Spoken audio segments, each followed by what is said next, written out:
welcome back to Wizarding Alice. My name is Alice and welcome to part 4 of my Harry Potter Explained series. We are moving on to Goblet of Fire, but I'm doing things a little bit differently now because if you saw my Prisoner of Azkaban video, it was long and that is one of the shorter books. So now we're going into the last 4, which are very long. I think Goblet of Fire is the longest one. I'm going to be splitting them up. So this is like the first half. So I literally am going up to the chapter that is halfway.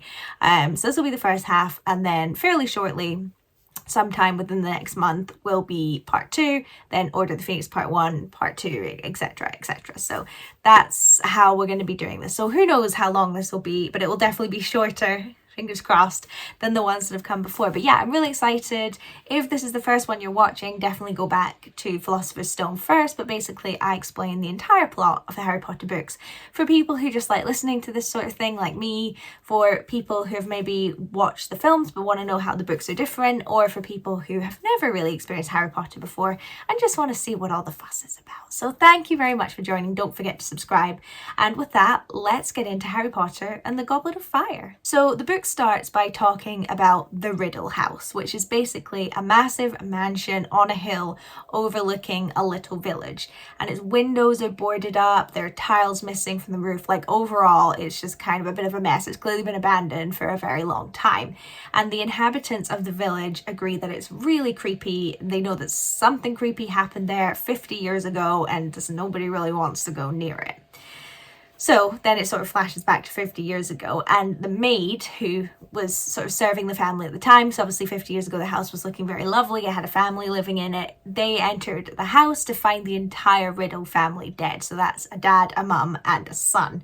So the entire town was gossiping. They all went to the local pub that day and was gossiping about who the murderer could possibly be, thinking it was most likely Frank, who is the sort of caretaker who lives on the grounds. The strange thing is though that there are no marks on the family. Like there's no explanation for how they died. You know, they weren't poisoned. There was no poison in their system. There was no like physical marks. So like no one can understand, including the doctors, like what happened to this family. So the family are buried in the local graveyard, and Frank continues to live on the grounds and take care of everything. A wealthy guy from like America buys the place but is never there, so he just pays Frank to continue like making sure the grounds look nice, while the house sort of falls into complete disrepair. So one night, like 50 years later, Frank wakes up to see lights on in this derelict house, and he's used to local youths messing about, you know, lighting bonfires on the grounds, trying to sneak in, that kind of thing. So he hobbles over to the house with his walking stick to try and like scare them away, which he's had to do like a million times. But when he gets there, he finds a door ajar and can see the back of an armchair that must have a really short person on it, and he can hear them but can't see them. That's how he knows there's someone sitting in the armchair. And there's also a man who seems absolutely terrified of the person sitting in the chair. Those are the two people in the room. The man asks the person in the chair how long they're to stay in this house, and the person states that they must bide their time until the Quidditch World Cup is over. They can't do anything until this Quidditch World Cup is done. And Frank is really confused by all the terms they're using, like what the hell's Quidditch? No clue, right? They talk about needing a boy called Harry Potter for their plan, and he's the only one they can use. This guy talks about maybe using a different person, but the guy in the chair is like, no, has to be Harry Potter. And they also mention that they've recently killed a woman called Bertha Jorkins, and Frank is obviously becomes terrified of these people. He doesn't understand what they're saying, but he knows that they've killed someone and seem pretty intent on killing this boy. Frank then hears a slithering sound coming from behind him in the corridor and turns around to see a ginormous snake slithering towards him. And the guy in the chair calls the snake Nagini, and it slithers past Frank into the room and seems to communicate in some way with the man in the chair. The man seems to be able to talk to snakes, and the snake obviously tells him that there's a guy in the corridor. As he tells the man, he says, Wormtail, who's the other guy, get the door. We're being spied on, basically, right?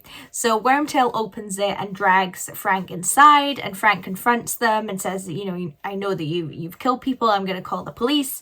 And next thing he knows, he hears Avada Kedavra and he falls to the floor dead. Quite the opening, I think you'll agree. And at that exact moment, way over in Surrey, right? Harry Potter wakes up miles away in a cold sweat. His scar is absolutely burning, And everything we've just experienced has been a dream, or has it? It seemed very real to Harry, more like a sort of vision than a dream. And he realised, the servant was Peter Pettigrew, and he knew the man in the chair must have been Voldemort. Harry's really concerned about his scar hurting because it only tends to do that when Voldemort's nearby, and he thinks about I should really tell someone. He's like, I could tell Ron, Hermione, it would just worry them. And then he remembers, hey, I have a godfather, Sirius Black. So he writes a letter telling Sirius that his scar is hurting, and he also mentions that Dudley, his cousin, is having to go on a diet, meaning the whole house is now on a diet and everyone's in a bad mood, and then sends the letter off and awaits a response. Harry goes down to breakfast that morning to find a very small grapefruit on his plate and the entire house in a bad mood. Dudley is on a diet because the school says that he is beyond their measurements now, which the Dursleys fought against, saying we don't want a skinny little thing anyway, he needs to be a proper boy. But they were forced basically to put this diet in place.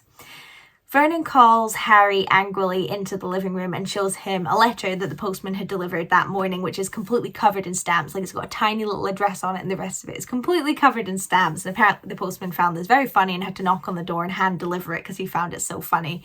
And Vernon, who obviously doesn't like anything out of the ordinary, is furious at Harry for this because it's addressed to Harry. Forgot to say that. So Harry opens it up and finds that it's a letter from Ron, who obviously doesn't understand how the regular post system works. And Ron's letter is inviting Harry to come and stay for the Quidditch World Cup. And Harry is immediately ecstatic. He's away from the Dursleys. He gets to see Quidditch. I'm in. So after threatening Vernon about his murdering godfather who's keeping an eye on him, the Dursleys say, okay, you can go. So he runs upstairs to send some letters and tells Ron that he can come, and Ron replies stating that they'll come and get him in a few days in Privet Drive, making Harry very nervous about the Weasleys coming to Privet Drive. So the day of the pickup arrives and Harry is packed and waiting patiently for the Weasleys, wondering how on earth they're going to get there. Although the Dursleys want to act nonchalant, like they couldn't care less, it's obvious they're very nervous, and we're all sitting finely dressed waiting in the living room, and Dudley is shaking with terror because the last time he met a magic person, Hagrid, he got a pig's tail, so he is not looking forward to these magic people coming in.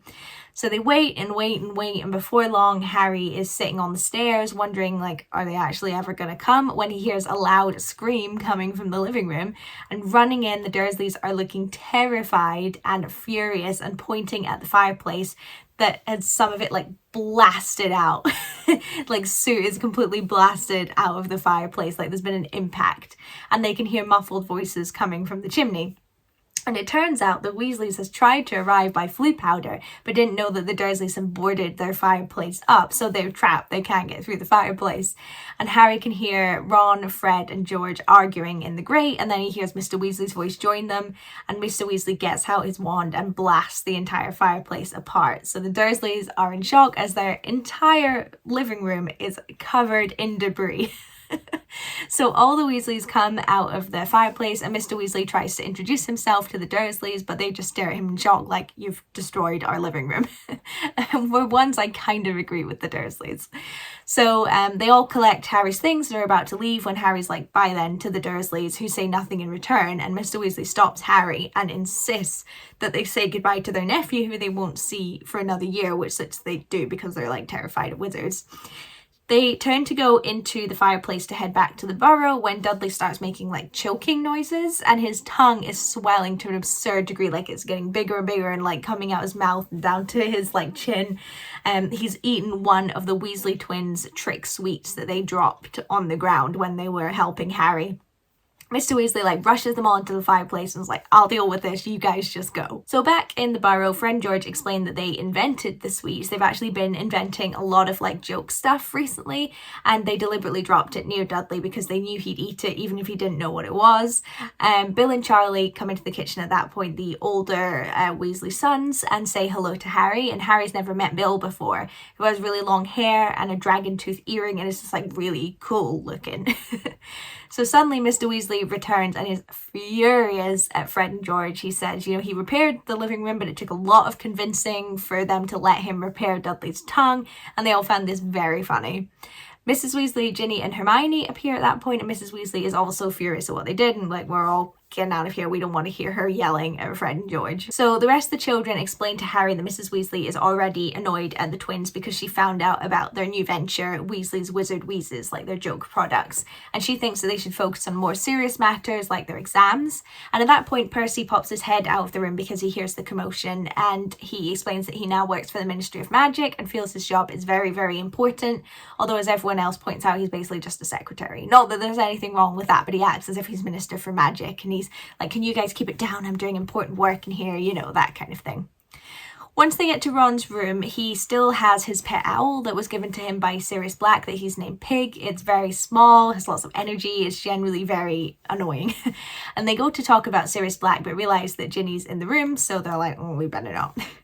Mrs. Weasley calls them for dinner, and the entire family plus Harry and Hermione have dinner on like a big extended table outside, and the Weasleys decorate it for Harry's birthday, and they just have a lovely time generally. Mrs. Weasley nags at Bill to cut his hair and get rid of the earring, and Mr. Weasley and Percy talk about ministry business the whole time.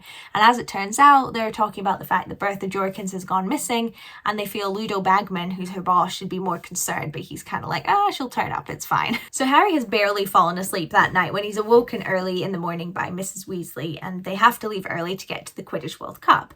So they blearily get ready, and before long the entire family, apart from Mrs. Weasley, take the long hike up a hill to... Did I say hype? A hike up a hill to find an old boot at the top, and this boot is a port key, and if they all touch it at a prearranged time, it will transport them to a certain location. At the top of the hill, they meet Cedric Diggory and his father Amos, who live nearby. Amos works for the Ministry of Magic with Mr. Weasley, and Cedric we've met before because he is the Hufflepuff Seeker on the Quidditch team, and he's very good. Cedric seems really nice, but his father brags about him constantly and reminds Harry that Cedric caught the snitch instead of him last year, which Cedric's very embarrassed about. He's like, Harry had passed out, like it wasn't really a fair fight, and Amos is like, oh, you're so modest, you know, that kind of thing. So eventually the time comes, they all grab the boot and are yanked from their feet, eventually arriving in a field many miles away with a man announcing their arrival like as if they'd just come off a train or something like that. So they make their way across an empty field towards a cottage with a muggle man standing outside, and he gives them their tent information, but seems very confused about the amount of people arriving and wearing weird dress, and the fact that nobody seems to understand how money works. And out of nowhere, some obliviators, I'm not doing words today, from the Ministry of Magic appear and obliviate the man, making him forget previous events. And they tell him they have to keep doing this to the muggles as people keep doing magic in front of them, so they have to keep erasing their memory every now and again. And they say the worst of the lot is Ludo Bagman, head of games and sports, who is treating the whole thing like a holiday, even though he's basically in charge of the whole event. And, you know, he's just doing magic here, there, and everywhere and just having a good time when he should be taking it a bit more seriously. So they eventually find their campsite, which has 2 small tents, and Harry is very dubious as to how they're all going to fit. But going inside, he sees that they're like enchanted to be bigger, and they're basically a whole house on the inside, with like bunk beds and things like that. So looking around the massive campsite for the first time, Harry sees like babies and children who are magical, which he's never seen before, like children riding around on broomsticks designed to go like no higher than a few inches off the ground. And there are magical people from all over the world here too, which again, Harry's never seen. And Harry realizes for the first time that there must be other wizarding schools around the world. Like Hogwarts isn't going to be the only one. There's not just British witches and wizards, you know. So Harry, Ron and Hermione go on to explore and eventually find themselves in the like Irish contingent of the campsite because the match is Ireland versus Bulgaria. And everywhere is bright green, and they come across their friend Seamus Finnegan and their other friend Dean Thomas, who insists that they will be supporting Ireland. So they're like, sure, we'll support Ireland. And they then find their way into the Bulgaria section where everyone has a big poster of their team seeker, Victor Crumb. He's very young, but is the best seeker in the world. And Ron is like the biggest fan ever, and he's freaking out that he's going to see him at some point. As they're all having lunch by their tent, Ludo Bagman comes along, the man of the hour. He used to be a professional Quidditch player, but, you know, since he's retired and he's older, he's kind of gained some weight. But he's an incredibly friendly man who doesn't really seem stressed about everything, even though every other member of staff is running around like crazy, super stressed. So Ludo joins them on the grass for a while until Barty Crouch, which is Percy's boss, comes along. And he's the opposite of Ludo. He's tall and thin and wearing a very well-tailored suit, very professional. And he's much much more serious and calls Ludo away, but not before Ludo makes a bet on the match with the twins. They think Ireland will win, but Crumb will catch the snitch, and Ludo's like, "You're crazy," and agrees to these terms. As the evening draws in and the match nears, the excitement is palpable on the campsite, and they walk through the woods towards the pitch, with Harry buying a pair of omnioculars to make him see the match better. Harry buys them all for, he buys one for him, Ron, Hermione, but Ron is kind of like, no, I can't afford it, like, no, and Harry's like, it's a gift. But Ron is hesitant, and Harry's like, okay, well, it's your Christmas present then, I won't just gift it to you, it can be my Christmas gift to you. So Ron is like, okay, deal. So they find their way to the ginormous Quidditch pitch, and they go up the many stairs to the top box. Arthur got the tickets as a gift from work, so they're VIP seats in the very top box. As they get their seats at the front, they find that the Malfoys are sat behind them. Yay. And Harry finds that Malfoy's mother looks just like him, but with like a permanent sneer on her face, very snooty. And they find that the Malfoys have been personally invited by the Minister of Magic, Fudge, as a special gift.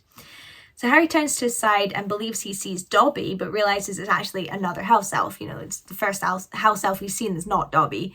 And her name is Winky, and she's the house elf of Barty Crouch, the very, presentable man earlier. And he's asked her to go find a seat for herself and also save him a seat in the box. But problem is she's terrified of heights, and this is really high up, and she's, shaking with nerves, although she won't leave because she needs to keep the seat next to her free. That was her orders.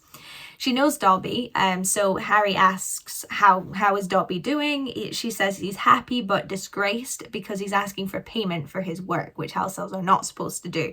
And Harry, Ron, and Hermione think this is great, good for Dobby, but Winky very much disagrees.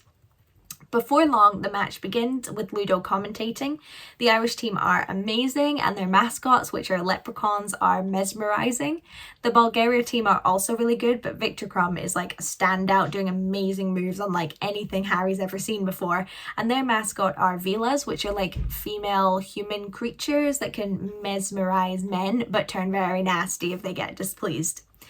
At the end of the match, Ireland wins, Crumb catches the snitch, so the twins head off to catch Ludo for their winnings, and the leprechauns throw money up into the air in celebration, which Ron catches and gives to Harry, oh, I'm paying you back for the omnioculars, you have to get me a Christmas present now, kind of thing. So they all head back to the tent after the match in really good spirits. It doesn't take long for them to fall asleep, and before Harry knows it, he's being shaken awake by Mr. Weasley, who looks really worried. He's woken everyone up and tells them that something's happening and they all need to head outside quickly. So they walk out of the tent and see in the distance a group of wizards in dark cloaks that cover their faces, walking through the field of tents, destroying things as they go, setting fire to things. People are running around screaming. They're hovering the Muggle family from before in the air, flipping them around, humiliating them.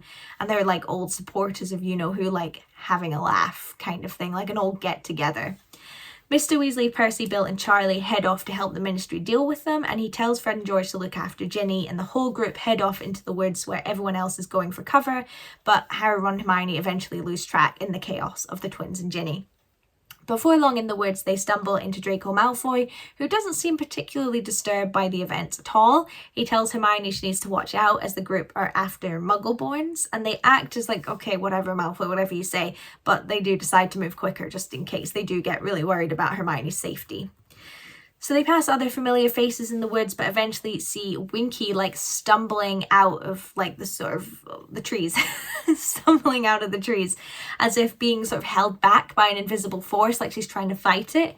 And they figure she mustn't have got permission to hide, so is fighting her master's instructions, which Hermione thinks is very cruel. She should be able to, protect herself from danger. They find a suitable spot away from other people and decide to stay there until they get more information, but before long, Ludo Bagman heads their way, seeming somewhat confused. They tell him, they're there's a riot going on in the campsite, and he knows nothing about it. He's been partying and whatever, so he's oh, gotta go, when he disappears. So they talk about the fact that Draco's dad is likely one of the masked people, and they can't wait for Ron's dad to unmask him and expose them all. Eventually, they hear a noise in the quiet around them and look around into the woods for the source of the noise, and they then hear a spell being cast into the darkness near them, and up in the air, a massive skull with a snake around it appears in the sky. And there's a second of silence before they hear screaming all around them. People are obviously terrified of this thing that's just appeared in the sky. And Hermione explains to them that it's the Dark Mark. It's basically Voldemort's logo. And it used to appear above houses when someone had been killed by Voldemort or one one of his supporters. Like it's you know, an omen of bad things. It's an omen of Voldemort being around, basically. So like, let's go. So they start to move when all of a sudden they're completely surrounded by Ministry wizards with their wands out, and they duck quickly as they cast spells from all directions. Luckily, Mr. Weasley is part of the group and is like, whoa, whoa, whoa, that's my son, like, hold on. Barty Crouch comes up to them and asks who made the dark mark, and the rest of the group think, like, Barty, you're ridiculous. It's not one of these guys, right? It clearly wasn't one of them, but Barty seems to just be desperate to be able to, like, pin the blame onto someone. The group agree that as their stunning spell ended up going in all different directions, they could have stunned the person that's done it. They were obviously in the area somewhere. So they all go off in different directions to try and see if they'd stunned anyone, but nobody finds anyone. But Mr. Diggory, Amos, arrives with Winky in his arms, who'd been stunned by the spell, and she was in the area that the dark mark was cast and is holding Harry's wand, and she had taken it from his pocket in the box, which is kind of incriminating. And none of them can believe that she would do this. Barty Crouch, this is obviously his elf, he like goes back into the woods, he's like, no, there must be someone else, and then comes back and he is absolutely livid and very embarrassed, and he dismisses Winky then and there, obviously making her very upset, but he won't hear anything about it, insists it must have been Winky, you were there, you had the wand, you were in the area that the dark mark was cast, you must be sacked. Whereas the others are like, oh, I don't think a house elf would really do this. He's like, no, she's gone. So Mr. Weasley escorts everyone back to the tent where they meet back up with the others, and they sleep for a really short amount of time before getting the portkey back to the burrow. They weren't able to capture the people doing the dark mark. They, what's the word, apparated, or disapparated, so they weren't able to catch them, unfortunately. So they arrived back at the burrow very early in the morning to Mrs. Weasley like sprinting out the house in a panic. You know, she'd heard about what had happened and was really worried that they were hurt, particularly Fred and George. You know, she couldn't believe her last words to them might have been an argument. And they assure her, like, we're all shaken up, but we're totally fine. When Harry, Ron and Hermione get some time to themselves in Ron's room, he tells them about the dream he had at the beginning and his scar hurting at the Dursleys. And they reassure Harry that, you know, it was just a dream, but he states like, no, it felt very, very real. So they don't really know what to do about that. They spend the remainder of the summer having a nice time at the Weasleys, you know, playing Quidditch, enjoying each other's company. And the whole time, Fred and George are acting a bit suspicious, like spending lots of time huddled, whispering in corners. And when Mrs. Weasley asks what they're doing, they tell her homework, but like nobody really believes that, right? So Mrs. Weasley goes to Diagon Alley by herself on their behalf and comes back with everything that they need for school. And when Ron unpacks his parcels, he finds a lacy dress-like robe that he's like disgusted by. It looks very old and kind of feminine, right? He finds out that they are, I should say typically feminine, sorry. He finds out that they're dress robes and it's what people wear for formal occasions. And Harry has a nice like new black pair of dress robes, and it turns out that Ron's are hand-me-downs. That's why they look that way, which he's very embarrassed about. The next morning is their leaving day and the house is hectic as always. Harry comes downstairs to find Mr. Weasley talking to Amos Diggory, whose head is in the fireplace. He's half transported himself using Floo powder, and he's telling Arthur that an ex-Auror called Mad-Eye Moody got in some bother last night, and he cast curses on his bins because he thought there was an intruder trying to get him. And apparently this is not uncommon for Mad-Eye Moody. He's always suspicious of everything. So Arthur's like, okay, I'll go and like smooth the whole situation over. So the rest of them finally get to the Hogwarts Express and meet with Neville, who's sad he didn't get to go to the World Cup. Malfoy comes to visit their compartment and makes fun of Ron's dress robes, which are peeking out, and he asks Ron if he's going to enter this year to get his family some money. And they're like, enter what? What the hell are you talking about? And Malfoy is like to Ron, like, you don't know? Like, anyone with a parent in the ministry knows what's happening. And eventually Malfoy leaves, and they guess he's just riling them up, like he doesn't know what he's talking about. When the train arrives, they make their way up to the castle, getting absolutely soaked in the process as it's chucking it down with rain.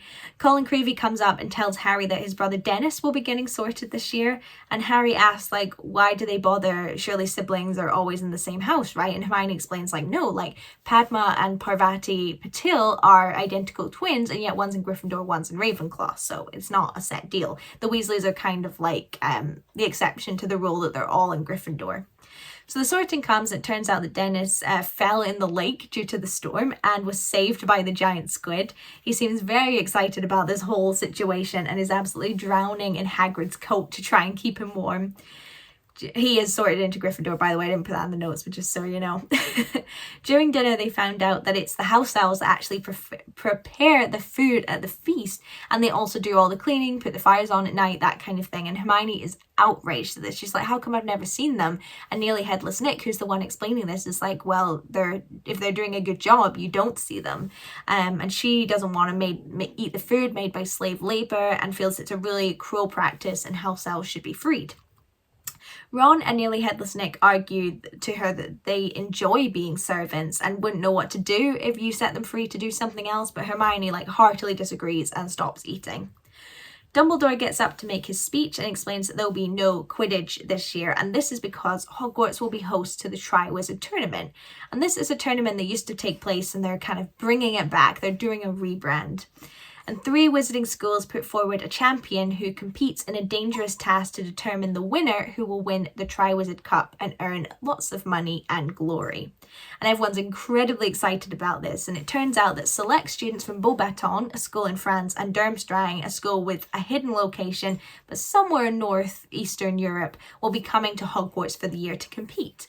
And the catch is, as the challenges are so difficult and are potentially deadly, nobody under the age of 17 can participate, making many people mad. Dumbledore also mentions that their new Defense Against the Dark Arts teacher for that year will be Mad-Eye Moody. And Moody comes in, he has a fake leg and a walking stick and has one fake eye that swivels all over the place and can see out the back of his head. He also has lots of scars on his face and he's intimidating and nobody's really sure what to make of him. And that night, Harry and Ron fall asleep discussing how amazing it would be to be able to enter and get the glory and all that prize money. The next morning, Hermione's back to eating again. She says she's found a better way to support elf rights, but doesn't really expand on this. Ron thinks it's just because she was hungry.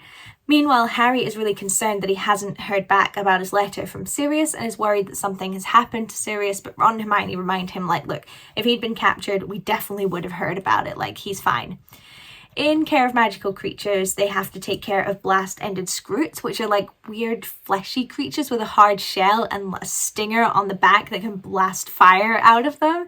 Nobody's very fond of them, and as it turns out, they're pretty easy to take care of. You basically just have to leave them alone, so everyone just gets to spend the class chatting, so they're very happy about that. In Divination, Trelawney is back to predicting Harry's death, and Harry is so bored in class that he actually drifts off, and when he comes back, he finds the entire class looking at him and Ron shouting his name, and it turns out Trelawney had predicted that he was born in midwinter due to the alignment of the planets, and Harry's like, no, I was born in July, which everyone finds very funny. They find out that Mr. Weasley is mentioned in the paper as part of the events at the World Cup, and Malfoy comes over making fun of Ron's mum and dad, leading to a fight. And Harry points out to Malfoy that his mother looks like she always has dung under her nose, and they turn to go and then hear Mad-Eye Moody running forward yelling at Malfoy to stop. And it turns out Malfoy was going to curse Harry while his back was turned, which Moody feels is a very cowardly thing to do, and Moody turns Malfoy into a ferret, causing everyone to laugh like crazy.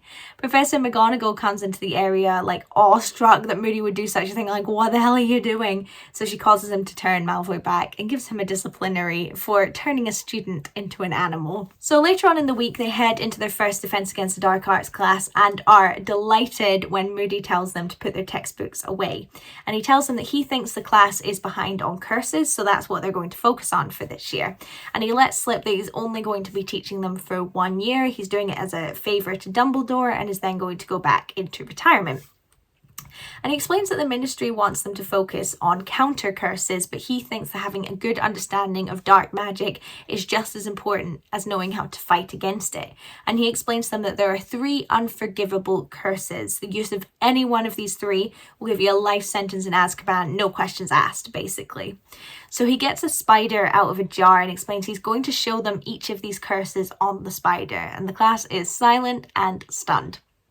He asks if anyone knows an unforgivable curse, and Ron tentatively says the Imperious Curse, as his dad had to deal with it a few years ago. So he puts this curse on the spider and it starts doing Moody's every command.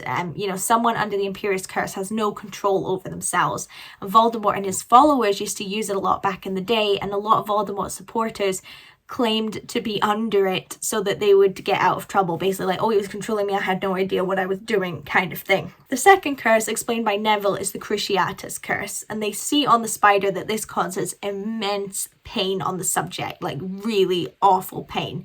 And suddenly Hermione screams at Moody like, stop, please stop. And they look around to see that Neville is really, really upset by what he's seeing, so Moody stops right then and there. Finally, he asks the group for the third spell, and Hermione tells him Avada Kedavra. Moody explains that this is the killing curse. It kills someone instantly, and he kills the spider there and then with it. There's a flash of green, and that's it. And the room is silent. And he explains that the only person that's ever survived Avada Kedavra is Harry. At the end of class, Harry can't get the image of the spider dying out of his brain. You know, this has been how his parents had gone. They had had Avada Kedavra cast on them, a flash of green light, and then that's it. As they're making their way down the corridor, they bump into Neville, who looks like Harry feels, and they ask him if he's all right, but Moody comes along and takes Neville into his classroom, saying he has something for him that will cheer him up. So Neville comes into the common room later on in much better spirits, and Moody has given him a book on magical water plants and complimented Neville on his herbology, which had really cheered Neville up. And Harry thinks that Moody is more astute than he comes across, because that was a very good way to cheer Neville up. As they're doing their homework that night, Harry looks around the common room and sees Fred and George muttering together with their heads down in the corner, and they seem to be drafting something. You know, they keep crossing things out and starting again, and when they see Harry looking, he quickly looks away. He doesn't want it to seem like he's eavesdropping around anything, but wonders like, what on earth are those two up to? Hermione joins them and explains that she is starting SPEW, the Society for the Promotion of Elfish Welfare. And Ron explains that house elves don't want to be freed, but Hermione disagrees, and she is starting a campaign. And she makes them the secretary and the treasurer, and has made badges, and everyone makes a donation and you get a badge, basically.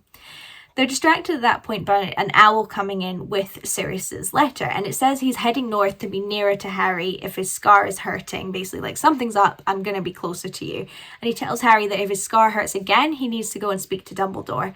And Harry is immediately feeling awful and guilty. He's forced Sirius to risk exposure to come up and be near him when he was fine. Like, he was just overreacting, so he's kind of panicking a bit about that.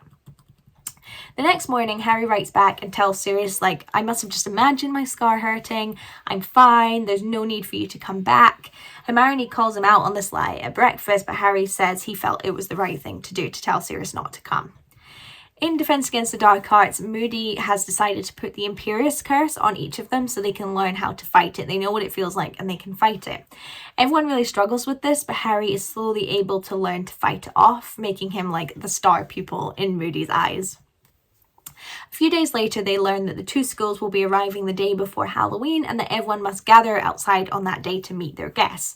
And this makes the whole school very excited, and the staff like put on their best effort to make the school as good looking as possible and are much stricter about dress codes and things like that.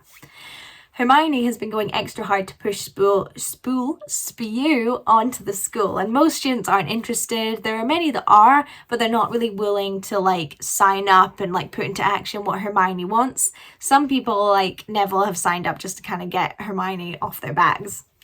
Harry gets a response from Sirius that basically says he can see through Harry's bluff. He's like, nice try. And that he needs to stop using Hedwig to send letters to him because she's too noticeable and could be intercepted. And they need to keep their letters on the down low. Before long, the day comes for the delegates to arrive, and everyone gathers in front of the school looking sharp. They look up into the sky and see a massive carriage being pulled by even bigger flying horses, and it lands with a thump down on the ground, and out comes the Beauxbatons delegations and their head teacher, Madame Maxime, a large woman who appears to be a half-giant like Hagrid. Dumbledore greets her warmly and explains that Hagrid will take care of her horses while they're here. Then a massive ship comes out from the lake, and aboard are the Durmstrang students in thick furs, and their head teacher is Igor Karkaroff, a really imposing looking tall man. Among the students, to everyone's shock, is Victor Crumb. And Karkaroff obviously favours Crumb, makes sure he's warm, makes sure he's looked after, as he's like the star Quidditch player, of course. Ron is freaking out amongst many other people that Crumb is at the school and is really keen to try and get his autograph. They all sit for dinner and Ron is disappointed that the Durmstrang students have sat with the Slytherins. Meanwhile, the Beauxbatons students have sat with the Ravenclaws. And they're making a fuss of things not being as nice as they are at Beauxbaton, and it's too cold here, and this really annoys Hermione.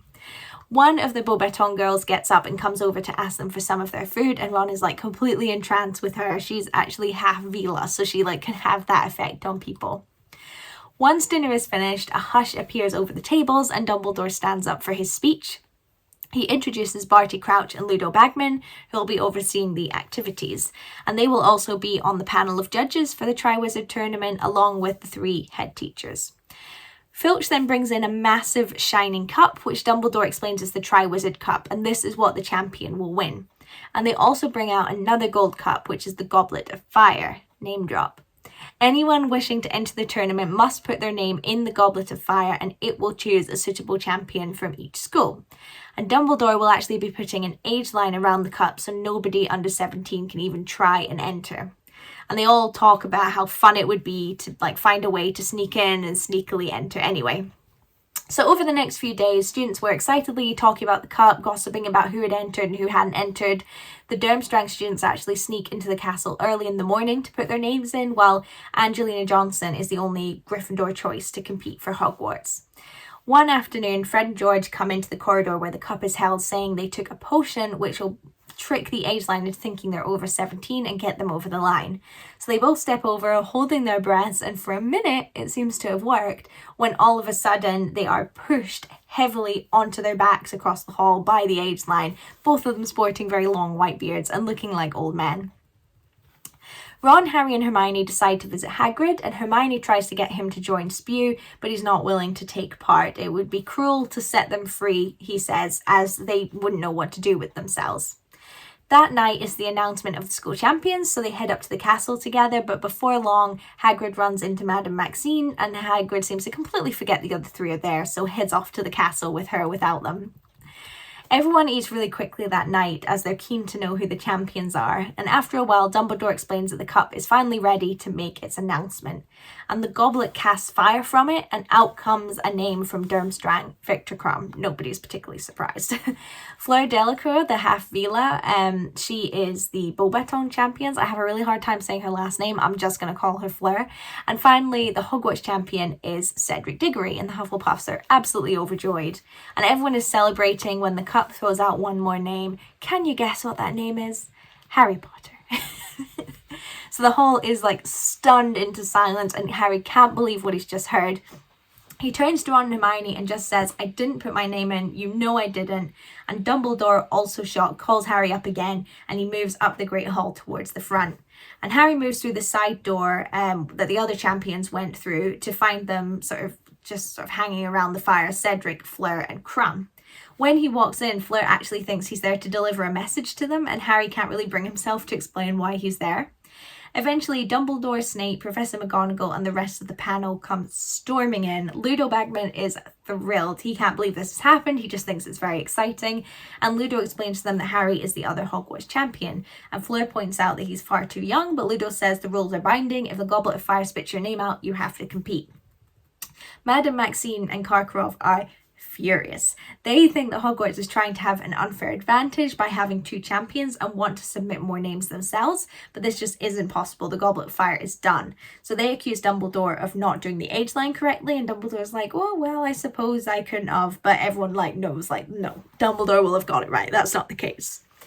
Dumbledore asks Harry if he put his name in the Goblet of Fire, and Harry says no, and everyone thinks he's lying apart from Dumbledore and Professor McGonagall. At this point, Mad-Eye Moody comes into the room and makes it clear that someone has obviously put Harry's name in the Goblet of Fire, and if anyone has the right to complain and be annoyed, it's Harry.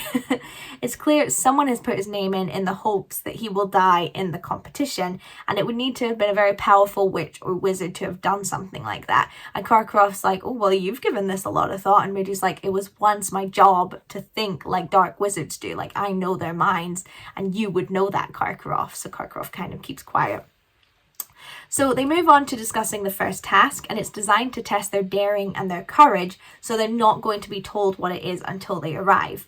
And they're told that they're not allowed to accept help from anyone else, and they can only have their wand in the task. So everyone leaves for the night, and Harry and Cedric sort of turn off towards the dormitories together, and Cedric asks Harry how he put his name in the Goblet of Fire, and Harry's like, I didn't. But he can tell Cedric doesn't really believe him. When Harry enters the Gryffindor common room, the noise is like deafening. Everyone is celebrating and congratulating him on managing to submit his name, no matter how many times Harry explains to them that he didn't, but nobody really seems to be listening. He eventually sneaks his way up to the dormitory and finds Ron there on his own, and Ron immediately congratulates him, which confuses Harry, and asks Harry how he managed to sneak past the age line, and is really annoyed that Harry hadn't told him so they could have done it together. And Harry emphasizes, like, I didn't do it, but Ron is annoyed that he's lying to him as well as the others. So Harry and Ron start shouting at each other, and they both storm off to bed. Harry dresses by himself early the next morning and heads down to breakfast, but bumps into Hermione, who has brought him up some toast, which he's very grateful for. He doesn't want to be around other people right now. And he's glad to hear that she believes him, but is also concerned about who put his name in. And he asks Hermione if Ron still thinks he entered himself, and Hermione says, like, he doesn't really think it deep down, he's just jealous. And Harry is confused, and Hermione tells him that Ron has always been known as like the sidekick to the famous Harry Potter. Harry gets all the attention, and Ron doesn't even get the attention at home because he's got so many siblings. And this is, I think he thinks that this is just one step too far, like Harry's getting all this attention again.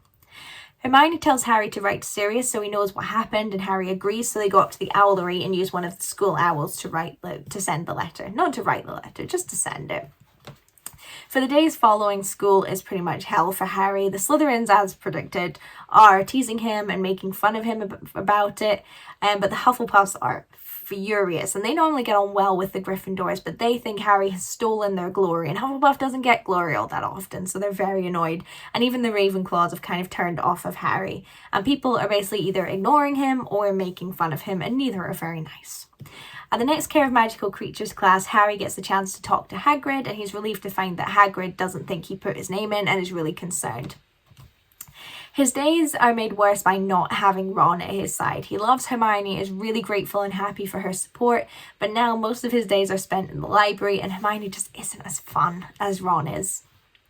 They gather outside of Potions one afternoon with the Slytherins, and Harry finds that the Slytherins are wearing badges that say support Cedric Diggory on them, and then transform to say Potter stinks, imaginative. He's annoyed, but is able to just kind of ignore them. But Hermione goes towards Malfoy, and he calls her a mudblood, causing both Harry and Ron to attack Malfoy at the same time. And their shots bounce in all directions, with one of them hitting Hermione square in the face. And Ron and Harry rush over to her to see if she's okay, but her two front teeth are growing at an alarming rate, like going down past her chin. She's in tears at the point that Snape comes out and looks at Hermione and says that he sees no difference because Hermione's always kind of had buck teeth, and Hermione runs off crying to the hospital wing. And Ron and Harry are furious at Snape and kind of bond over that for a minute, but then remember that they're not talking and head off in different directions in the classroom. Class is halfway through when Colin Creevey arrives at the door and tells Snape that they need Harry for something, and Harry's like, thank God, and heads away with Colin, who explains that they have to do a wand weighing ceremony with the champions. So he leaves Harry at the door, and Harry enters to find the other champions and the panel, and Ollivander there, who sells wands, as well as Rita Skeeter, who is a reporter for the Daily Prophet and a photographer.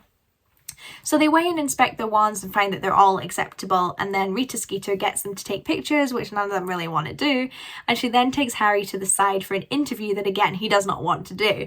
And she has a quill that writes itself and embellishes anything that anyone says, so he can see that she's not accurately representing what he's saying, but she doesn't really seem to care all that much.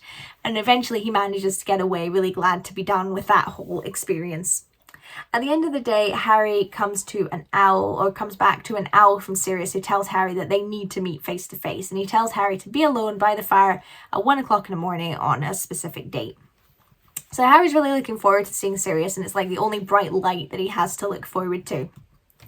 Rita Skeeter publishes her piece in the Daily Prophet, and it's all about Harry. It barely mentions the other champions, which makes the bullying so much worse, especially as most of it is lies, about Harry being this hero and being so brave and all this kind of thing. And it also makes Ron even angrier with him. And Hermione is at least back at this point and has her teeth fixed. Harry's spending way more time in the library because he's hanging out with Hermione, and they both realise that Victor Crumb is spending a lot of time in the library. Like, he's always there when they're there, and he often looks over at them both. And Hermione finds his presence very annoying because wherever he goes, a giggling fan club goes too, which she finds very distracting. Before long, it's Hogsmeade weekend and Harry and Hermione are going to go down together. Harry does not want to bump into Ron, so he says he's going to go in the invisibility cloak. And Hermione is very annoyed by this because it looks like she's talking to herself the whole time she's there. So they go into the leaky cauldron, and before long, Hagrid makes his way over and knows that Harry's there under the cloak, and he tells Harry, "Meet me at midnight as I have something really important to tell you." And Harry is worried that he'll be late to his meeting with Sirius, but is really keen to know what Hagrid wants to say. And Moody comes along as well and reveals that he can actually see Harry under his cloak. His magic eye can see through invisibility cloaks. That night, Harry makes his way to Hagrid's, who tells him he has something to show him in the forest. And Harry follows under the cloak, but Hagrid makes his way to the Beauxbatons carriage and meets with Madame Maxime. And they seem to be kind of awkwardly flirting with each other, and Hagrid seems to forget that Harry's even there, and they both take huge steps into the forest, so Harry's like running to keep up. Hagrid explains to Maxime that he's not supposed to show these to anyone, but he thinks she'd like them. And eventually they come to a clearing with a massive paddock, and inside are 4 very huge and violent dragons being herded by a lot of people running around, screaming, casting spells at them. Madame Maxime goes to take a closer look, so Harry pulls off his cloak and kind of talks to Hagrid and is like, "Dragons?" And it turns out dragons are the first task, and he has to find a way to get past them to steal their golden egg. And Hagrid tells Harry that the worst one would be the Hungarian horntail. Like, it's very violent. I wonder which one Harry's going to get. Hagrid gets distracted with Madame Maxime, so Harry runs off to the common room to make it back to his meeting with Sirius, narrowly avoiding Karkaroff walking around on the way. He's barely arrived and thrown off his cloak when Sirius's face appears in the common room fire, and he tells Sirius everything that's been going on, ending with the first task being dragons. And Sirius tells Harry that Karkaroff used to be a Death Eater and handed in a bunch of names of other Death Eaters to be exonerated once Voldemort fell. And Sirius thinks that Harry needs to watch out for him. He's like #1 suspect, basically.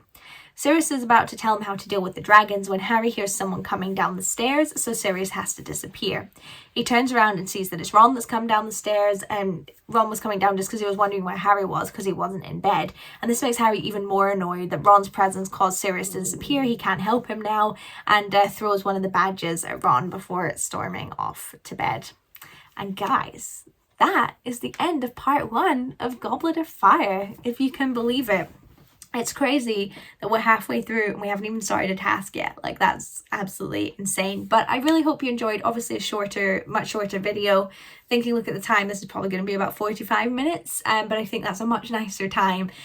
So I hope you don't mind me splitting them up. I hope you enjoyed. I always enjoy doing these explanation videos. Thank you so much for watching. Part 2 won't be too long, and I will see you next time. Bye.